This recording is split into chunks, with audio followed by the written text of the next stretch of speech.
Il suffit parfois d'un petit week-end pour changer de vie.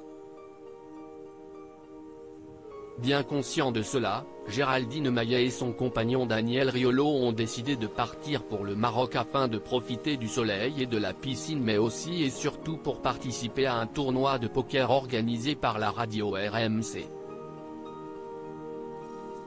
Étant animateur sur cette radio depuis des années, le journaliste a logiquement été invité et, bien évidemment, la chroniqueuse de Cyril Hanouna l'a suivi dans cette aventure. C'est sur leur compte Instagram respectif que les deux amoureux ont dévoilé leur voyage. Vêtue d'un simple jean, d'une paire de Converse et d'un sweat orange, Géraldine Maillet a d'ailleurs pris la pose devant la sublime piscine de son hôtel.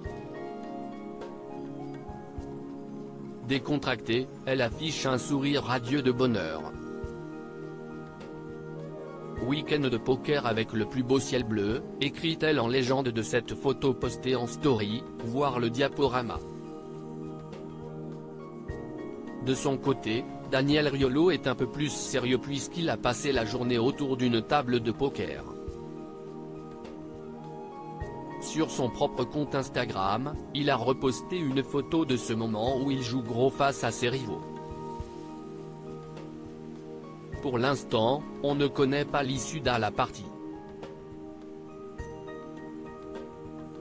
Le tournoi devrait se terminer demain.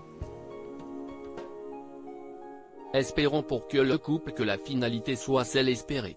Un couple discret très pudique, Géraldine Maillet et Daniel Riolo n'évoquent que très rarement leur vie privée.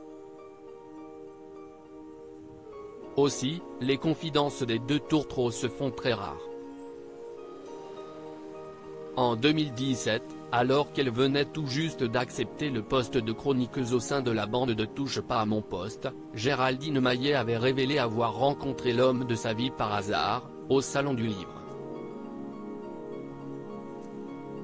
Sans donner plus de précisions, l'ancien mannequin est ensuite parvenu à changer de conversation, comme elle le fait encore aujourd'hui quand Cyril Hanouna l'interroge sur son couple. Si l'on ne sait pas exactement quand ils se sont rencontrés, leur complicité est de notoriété publique. Chaque fois que son compagnon est au cœur d'une polémique, la chroniqueuse le défend bec et onglet. Quand il s'absentait trop longtemps, le manque est palpable comme elle l'expliquait en décembre 2022, alors que son chéri était au Qatar pour la Coupe du monde de football.